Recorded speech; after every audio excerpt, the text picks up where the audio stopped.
como veréis, la nieve ya ha llegado a España. Tenemos ¿Esa unos... foto es de hoy o no? Sí, sí, está todo... Desde ayer ya estaba todo nevado y continuará estando nevado durante varios días. Yo creo que toda la semana. Porque aquí la Mira temperatura qué bien. exterior es muy bajita. En ¿Qué fin, Pues temperatura yo tenéis, creo que me Joaquín? dan ganas de ir para allá, fíjate. está toda la zona así. Bueno, y ¿Qué Andorra, que temperatura? vengo, llegué de Andorra justo el domingo y ahora me dicen que está todo precioso, está nevado. Por Claro, cierto, no, los Pirineos estarán todos, claro. sí, sí. Por cierto, estuvimos en un congreso de escritores de novelas de espionaje durante 4 días en Andorra la Bella y aquello fue muy bonito. Estuvo muy bien. Autores muy conocidos, algunos espías conocidos, otros no conocidos, porque ¿Qué en la coño? sala. ¿Cómo que todos los que estabais ayer erais espías? Pero bueno, Hombre, no. unos conocidos y otros no. Éramos Claro, escritores, hombre, claro. éramos escritores, no sean malos, éramos escritores, no somos espías, hombre. ¿Qué os parece cómo está el patio? Se dice que quieren blanquear tanto a Otegi para que sea el próximo Lendakari. ¿Qué os parece? Que tengamos un Lendakari antiguo miembro de la ETA. A ver, Eso es. Yo abriré el fuego. venga. Yo creo que eso es, si no digo un imposible, casi. No lo veo. Ni, al margen de lo que cada uno de nosotros o el país entero pueda opinar de Otegi, yo creo que eso es una butad que han soltado y lo veo, pues voy a decir casi imposible por no decir imposible. No, no creo que eso pueda funcionar. El próximo Lehendakari será o del PNV o del Partido Socialista Vasco, no, no de Bildu, vamos, ni de coña. ¿Y a ti qué te parece la idea, Honorio? A mí personalmente me parece mal. Otra cosa es que pueda tener posibilidades reales de que pueda alcanzar ese cargo. Yo creo que no, también creo que no, porque eh, es exponerse demasiado. Y el problema no es que los pactos puedan llevar a Sánchez a tomar una decisión o a permitir una decisión de ese tipo. El problema es que el concierto internacional también va a jugar. O sea, no lo veo posible, no lo veo viable. Posible sí, pero no lo veo viable, no, no creo. En contra de lo que vosotros opináis, yo lo que pienso es que si hace 5 años nos dicen que un Pablo Iglesias iba a ser presidente del gobierno, que íbamos a tener un gobierno con veintitantos ministros en los cuales estaban, hubiésemos dicho que España era un país más serio y más sólido como para todo esto. Y yo creo que en esa deriva del populismo nos estamos pareciendo cada vez más a algunos países hispanoamericanos. Aquí todo puede ser.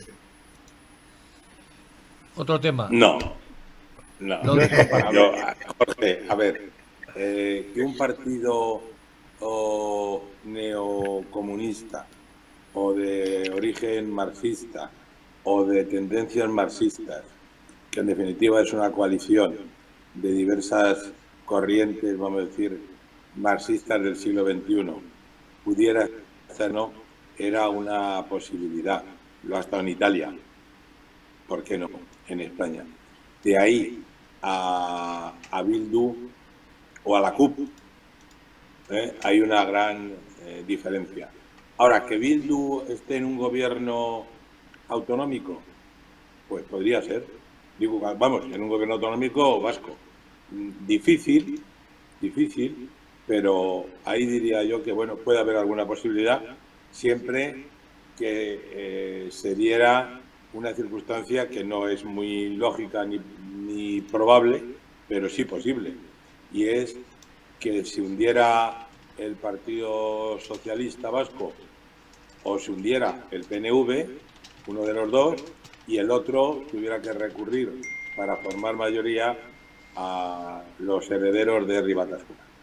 Es decir, a nivel teórico eso es posible, a nivel práctico yo creo que es muy, muy, muy, muy difícil. Que es lo mismo que pasa en Cataluña, sin que la CUP tenga sobre sí el peso de la violencia y los muertos de ETA, evidentemente, ¿no? Ahora, a nivel del Estado, no. A nivel del Estado, no. Es decir, pueden apoyar como unos presupuestos, como está pasando, y conseguir que unos programas de la televisión vasca dirigidos al público infantil que se hacen en euskera se puedan emitirse y cubrir el espacio de Navarra. Bueno, de hecho, la Bildu Navarra ha estado gobernando, está presente, y nos tendríamos que remontar un poco a la historia de este país y ver lo que era el antiguo reino de Navarra, que es lo que reivindican. Bueno, y el derecho foral, en definitiva, es de los pocos que reconoció tanto Felipe V como los sucesivos monarcas e incluso Franco, ¿no? Y que ahora nos estamos como asombrando de cosas que a lo largo de los últimos 300 años han sido bastante normales.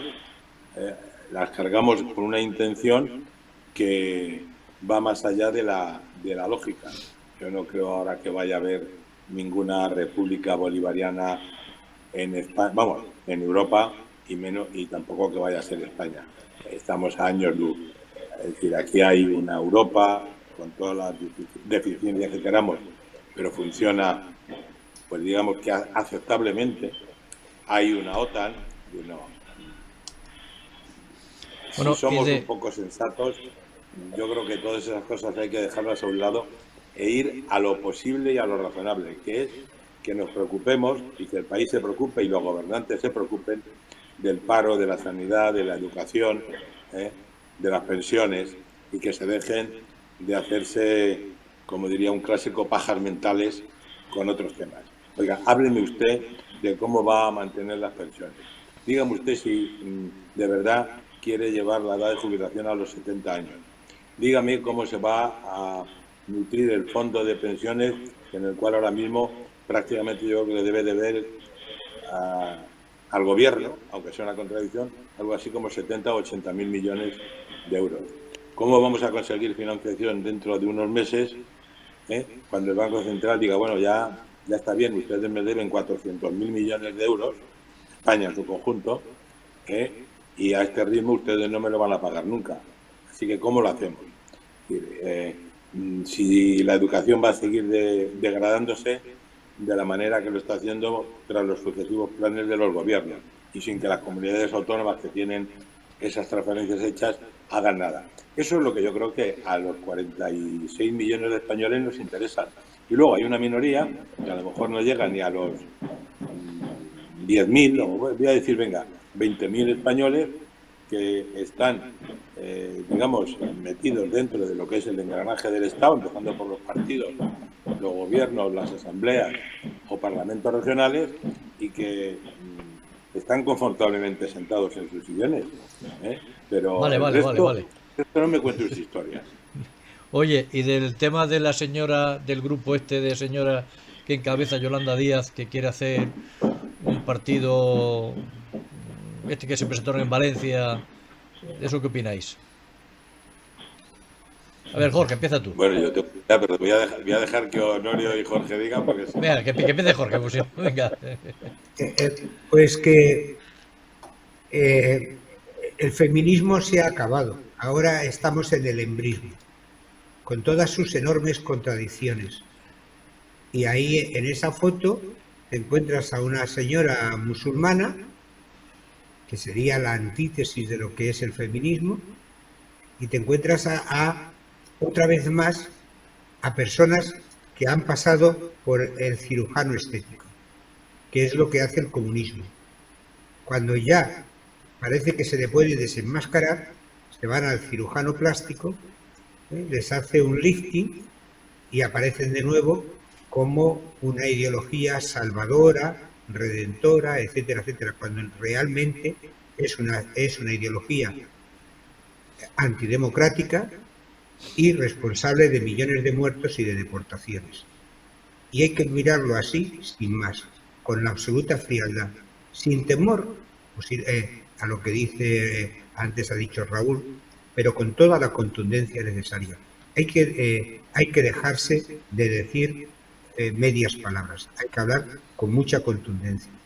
Me parece otro juego floral como ha dicho ahora Jorge, de esta ideología que va buscando siempre pues causas. Se le van agotando las causas y ellos van buscando nuevas alternativas. O sea, no me preocupa más allá, pero creo que además o sea, lo que ha dicho Jorge es un esquema perfectamente descrito, y lo que ha dicho Raúl anteriormente sobre el otro asunto que estábamos tratando también. Es decir, a los españoles lo que les interesa es cómo resolver la situación ahora del COVID, que parece que repunta, pero lógicamente de la cuestión laboral. O sea, Cádiz está incendiado, los presidentes de 8 autonomías se han reunido para ver de aplicar alguna solución a esa España vaciada que dicen que representan. O sea, los problemas están ahí a flor de piel. Lo que pasa es que la cabecera política pues tira por otro lado, porque o no tiene soluciones o le es más fácil un ambiente demagógico en el que de vez en cuando pues hablan de Franco o del Valle de los Caídos o de la memoria histórica o yo no sé, de cualquier cosa. Pero los pobres palmeros todavía no han recibido ayudas por el asunto del volcán. Y si hacéis un ejercicio que a mí me parece que yo debería haber hecho, pero mis ocupaciones no me permiten, de seguir un poco las intervenciones de Pedro Sánchez, me voy a remontar un año atrás, no mucho más, y recogemos la cantidad de miles de millones de euros que han salido por su boca, os daríais cuenta de que, bueno, pues es como la chistera del prestidigitador. O sea, o no tiene nada o todo son trampas. Pues eso es igual. En vez de resolver los problemas que afectan y que preocupan a la sociedad española, nos distraemos con estas historias. A mí la reunión de estas señoras no me produce ningún interés en absoluto, ni creo que de ahí vaya a salir ninguna solución para los problemas de los españoles. Bueno, yo voy a hacer primero una enmienda a la totalidad de lo que ha dicho Jorge. El marxismo no es culpable de millones de muertos, porque tendríamos entonces que decir que el capitalismo también es culpable de millones de muertos, dado que 2 guerras mundiales o europeas de alcance mundial no las organizó el marxismo, las organizó el capitalismo. Los bombardeos de Hiroshima y Nagasaki no los organizó el marxismo, los organizó el capitalismo. Bueno, ni los organizó el capitalismo ni lo otro lo organizó el marxismo. Lo organizaron unos señores, unos gobernantes con poder para utilizar desde una supuesta ideología o sin supuesta ideología unas determinadas acciones bélicas que en definitiva obedecían a intereses personales, económicos y de grupo. Mira, yo cuando decimos el marxismo es perverso y el capitalismo es perverso, o ninguno de los dos. Yo creo que el capitalismo como tal, entendido el que nace desde Adam Smith y compañía, ha vencido claramente al marxismo que preconizaba Carlos Marx y Friedrich Engels. Pero a partir de ahí, el culpable de millones de muertos antes, durante y después de la Segunda Gran Guerra en Europa fue un señor que se llamaba Stalin, pero que tenía de marxista lo que yo de cura trapense. Digo, si vamos al fondo del marxismo. Y quien ordena los bombardeos de Nagasaki e Hiroshima es un señor que se llamaba Truman, que, bueno, si decimos que era capitalista, a lo mejor hay un poco más de razón, dado que tenía empresas, ¿no? Y representaba unos intereses muy concretos. Por lo cual, establecido ese principio, querido Jorge, vamos a la reunión de las 5 mujeres, ¿no? Yo creo que lo que está intentando Yolanda Díaz, que no olvidemos que no es de Podemos, sino del Partido Comunista de Galicia, de donde procede, y que el Partido Comunista hoy ya no es Alberto Garzón, sino Enrique Santiago. Lo que está intentando es hacer una plataforma transversal de volver a reunir, igual que pasó tras el 15M, a fuerzas dispersas que a nosotros, por la edad que tenemos, nos pueden recordar fácilmente aquel enjambre de siglas que era el Partido Comunista marxista-leninista, el Partido del Trabajo, la ORT, etcétera, etcétera, etcétera. Bueno, ¿y cómo lo está intentando? Con aquellas mujeres que detentan poder o parcelas de poder, como pueden ser Mónica Oltra en Valencia, Ada Colau en Barcelona, o Mónica Martínez por Más Madrid en Madrid tras las últimas elecciones autonómicas. Es un intento más, para mí, de intentar resucitar con rostros femeninos lo que fue Podemos en sus inicios después del 15. Lo tiene bastante complicado, por no decir muy complicado, entre otras razones porque al frente de la organización que podemos llamar Podemos hay otras dos mujeres que no son ninguna de ellas, y bastante tienen cada una de las que mencioné antes por, de cara al 23 el año 2023, en mayo, mantener los puestos que tienen en las elecciones que habrá autonómicas y municipales. Yo creo que es un intento de reagrupar toda la izquierda que hay a la izquierda del Partido Socialista, y que si consigue, pues yo no le auguro que tenga, desde luego, más allá de 20 escaños en un futuro Parlamento. Es decir, un poco lo que ya consiguió Izquierda Unida con Julio Anguita, que yo creo que es cuando más consiguió, que fueron 21 escaños. Es decir, una izquierda de la izquierda que no estaría nada mal si pensamos que todo aquello que sea que las fuerzas políticas estén dentro de, digamos, del Estado, de la normalidad democrática, evitan confrontaciones y problemas mayores. Yo creo que va por ahí. Ahora, ¿me puedo equivocar? Por supuesto, me puedo equivocar. Pero es una especie de herencia que yo no ministra, porque creo que tienen poco que ver Mónica Oltra, por ejemplo, con Mónica Martínez o con la propia Yolanda Díaz. Y si no, os invito a que cojáis imágenes de hace 2 años, miréis la imagen de Yolanda Díaz cuando llegó desde Galicia a Madrid y cojáis una imagen de ahora y veréis que las diferencias estético-políticas son muy, muy grandes. Me gustaría hacer una enmienda a la primera parte de la intervención de Raúl. A ver. No es comparable los muertos causados en Hiroshima y Nagasaki, ni las razones que inspiran a soltar las 2 bombas atómicas, con los millones de muertos causados, si no por el marxismo, por aquellos que representaron al marxismo.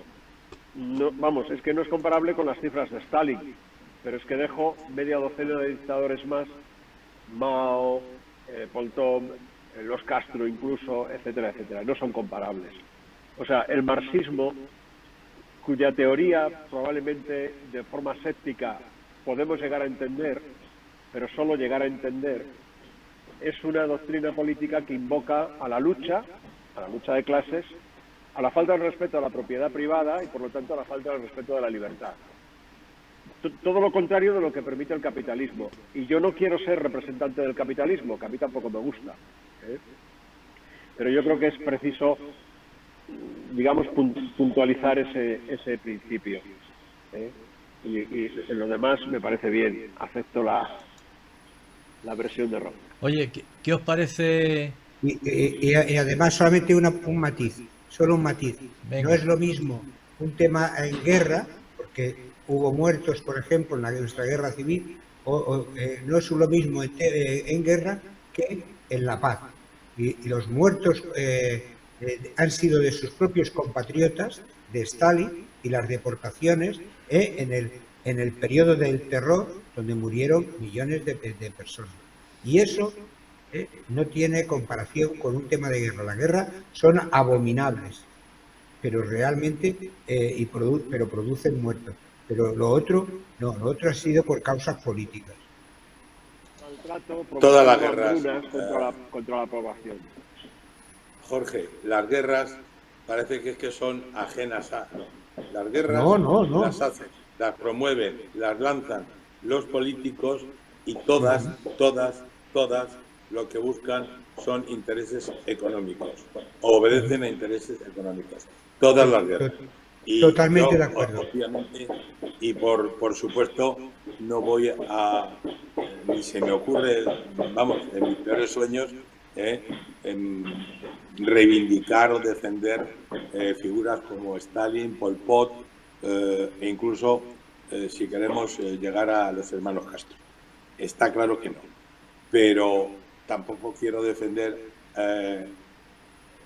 Honorio, si contamos muertos, si Stalin hay que apuntarle 10 millones, por decir una cifra, y a Truman 2, es que las consecuencias de la bomba atómica, de las dos bombas atómicas, perduraron y perduran durante años y años y años. Pero bueno, lo que yo quería defender es que cuando una ideología se convierte, o mejor dicho, cuando unos dirigentes utilizan la cobertura de una ideología, llámese como se llame, normalmente lo que quieren ocultar es sus verdaderas intenciones de dominio, de riqueza y de poder. Y que tan malos es una cosa como otra. Y yo no voy a poner un termómetro a ver hasta dónde llega el número o la sangre vertida de un lado y de otro, porque me parece igual de abominable. Digo, a nivel concreto y a estas alturas del siglo XXI, ¿no? Bueno, comprendo lo que dices y comparto en cierta medida, pero no puedo compartir del todo. Es que no es igual. O sea, independientemente de la cantidad, que es a lo que tú estás aludiendo, está también la calidad. Es decir, a ver si no me meto en un charco yo ahora. Es que, claro, decimos, es que a mí me da igual que sean 2 millones o que sean 100 millones, pero es que no es igual. Es que 100 millones son 100 millones y 2 millones son 2 millones. Que son criticables, evidentemente, y que no estamos apostando yo no estoy apostando por defender a uno en contra del otro, pero es que me parece desmedido el equipararlos.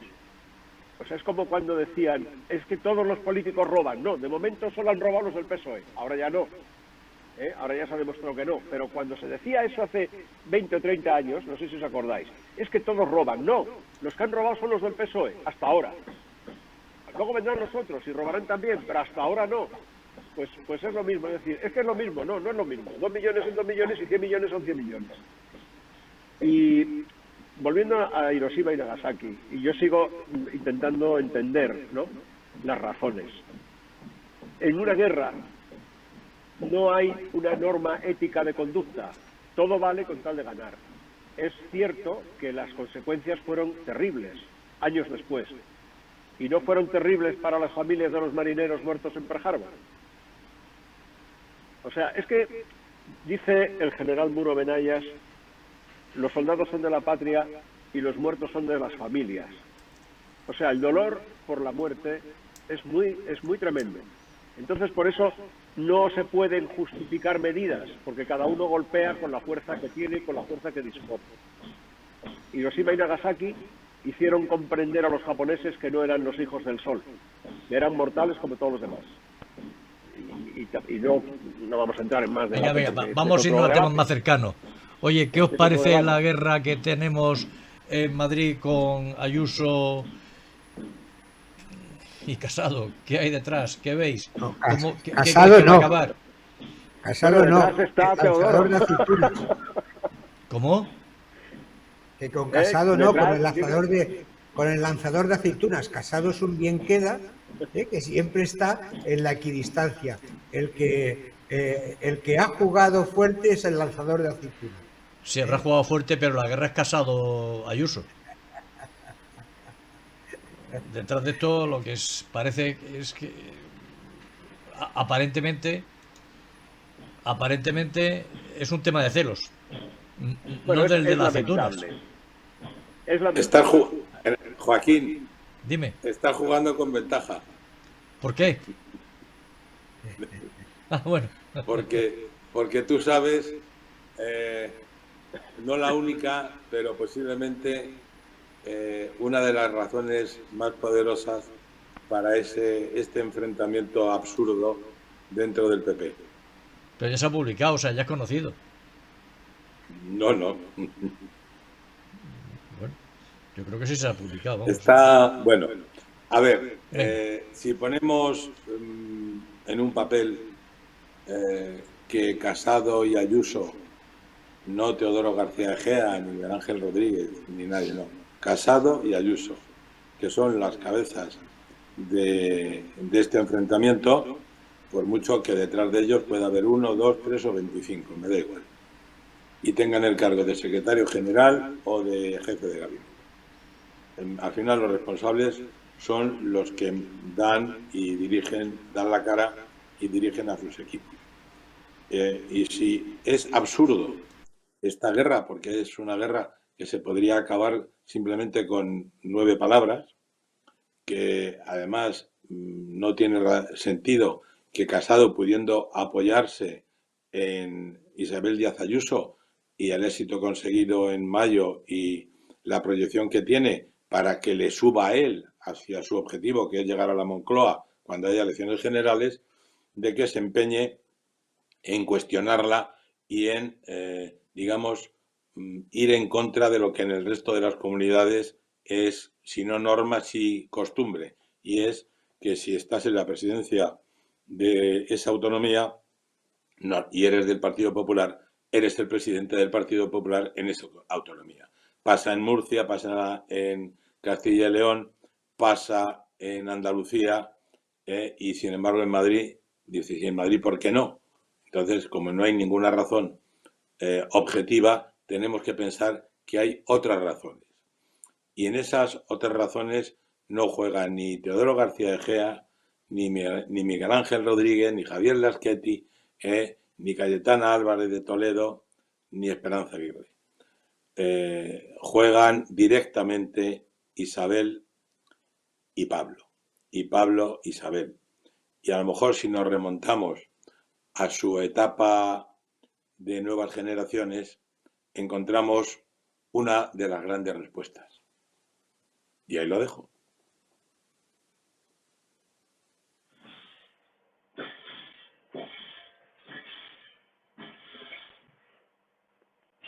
Supongo que tengo que hablar. Vamos a ver, yo no conozco esos entresijos y no me puedo remontar porque no me interesan tampoco los líos personales entre ellos. A mí lo que me interesa relativamente la suerte que pueda correr el PP. Es que la suerte de los partidos a mí tampoco me interesa demasiado. Y si el partido desaparece y tiene que desaparecer, pues ya se formará otro, porque lo que sí me puede interesar es la masa social que puede votar a ese partido, en virtud de lo que ese partido supuestamente tiene que defender. Y desde ese punto de vista, a mí me parece de perogrullo que este asunto, el que sea, haya llegado tan lejos, porque efectivamente está afectando mucho a los votantes. Le están dando votos a Vox.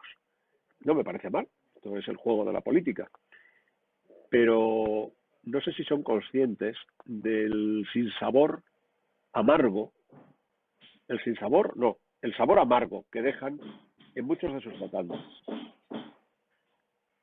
Y creo que no les beneficia a ninguno, o sea, es decir, nadie va a salir ganando. Puede que Isabel Díaz Ayuso en Madrid mantenga esa imagen de triunfadora durante la pandemia, de haberse negado a aceptar las órdenes de Moncloa, de haber desafiado el poder de Moncloa, de haber conseguido que, mal que bien, aunque fuese lentamente, el comercio madrileño siguiera funcionando en épocas muy difíciles.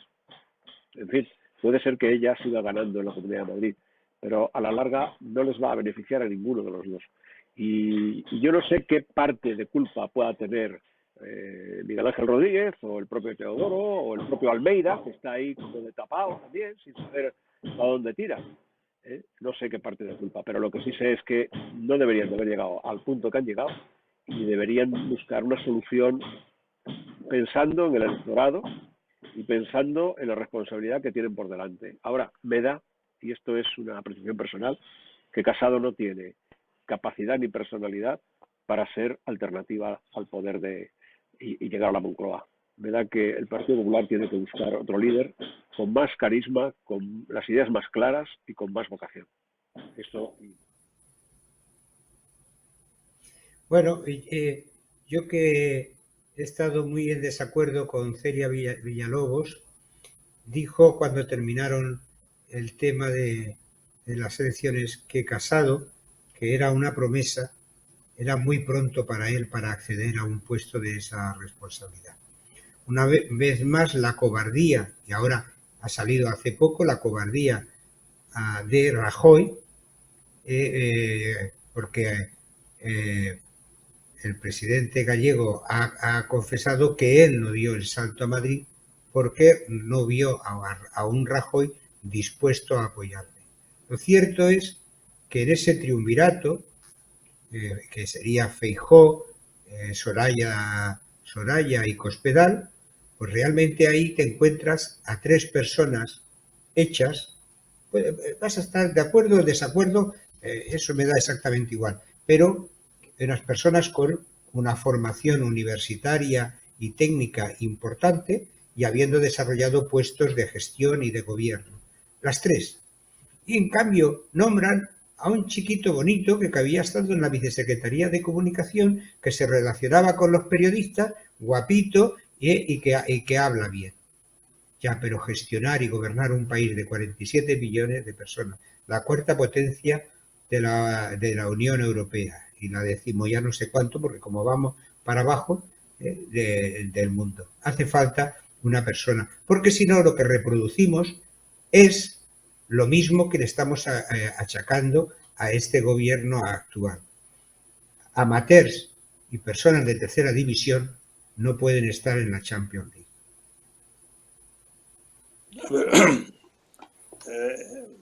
La realidad es muy tozuda y Sí. lo que hay es lo que hay. Es decir, posiblemente nos gustaría a aquellos que, digamos, el fútbol nos parece un juego divertido y hasta interesante cuando se juega bien, el que, no sé, el Madrid, que es el que más se gasta dinero, el que tiene mejores jugadores, o el Barcelona, o el Atlético, o el Valencia, o el Sevilla, me da igual, jugara siempre estupendamente y tuviera unas figuras de narices. Y podríamos decir que, bueno, pues que hubiera unos, al margen de las opiniones personales de cada uno de nosotros, ¿no? Que hubiera un Felipe González, un Solchaga, un Aznar, un Álvarez Cascos en su momento, en fin. Incluso voy a poner hasta Jordi Puyol o Durán Lleida, o Xavier Arzallus, etcétera, en cuanto a dirigentes políticos que hemos conocido y son reconocibles. Pero igual que en el fútbol no es lo mismo tener la plantilla del Madrid que la del Alcoyano, pues ahora estamos en la plantilla del Alcoyano. Y lo que hay que hacer es intentar ganar con las plantillas del Alcoyano, no con las del Madrid o del Barcelona. ¿Qué quiero decir? Que los partidos han elegido a sus dirigentes, que nos puede parecer al resto de españoles muy buenos o muy malos, y que no serán ni muy buenos ni muy malos, serán más o menos, mirando hoy todos, mediocres. Pero esa es la, digamos, la media de todos. Y si no, miremos al gobierno, miremos a la oposición, y ni uno ni otro hubieran tenido cancha hace 15 años o 20 años con los gobiernos de entonces. Bueno, pues si el PP quiere llegar al poder, por lo menos hasta las próximas elecciones generales, tiene un líder que es Pablo Casado. Y si intentan cambiarlo, y si alguien cree que puede cambiarlo en una especie de golpe de mano en el Congreso que vayan a celebrar, me parece que es a final del año que viene, si alguien cree que lo puede cambiar, pues yo creo que está equivocado, porque un cambio de esas de esa naturaleza iría todavía más en perjuicio de. Yo creo que es una lucha tan personalista, tan absurda, que cuanto antes la eliminen, mejor. Y hoy mismo se publica una encuesta, al margen de lo que opinemos de las encuestas en estas situaciones, en la cual se dice que el mapa del Partido Popular, pues en cuanto a, digamos, intención de voto, ha retrocedido simplemente por el enfrentamiento entre Casado y Ayuso, que nadie entiende.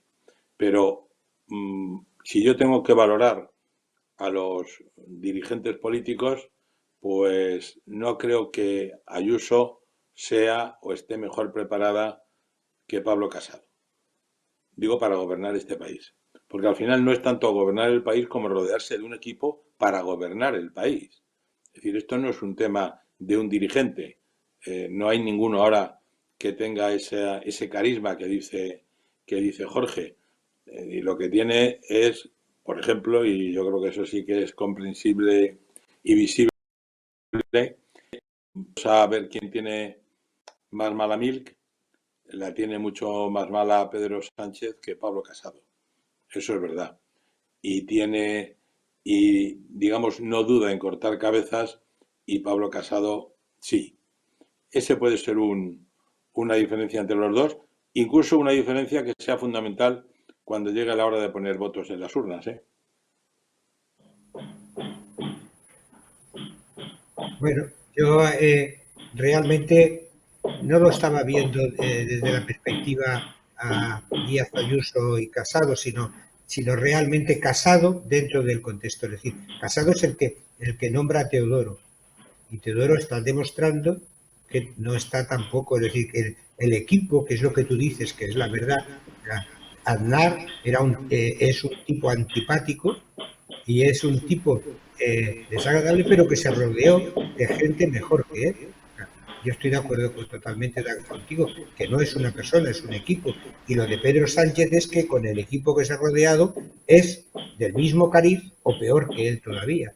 Por lo tanto, estoy totalmente de acuerdo. Y nadie le había movido la silla a Pablo Casado. O sea, no, es decir, es él el que se la ha movido, dándose un tiro en el pie. Es que no, es incomprensible. Es decir, con todo la que está cayendo, con toda la situación económica a la que nos vamos a ir encontrando, con todo ese tipo de cosas, en lugar de centrarse, focalizarse en lo que realmente le interesa al PP, que es recuperar el poder, se dedican a darse tortas entre ellos.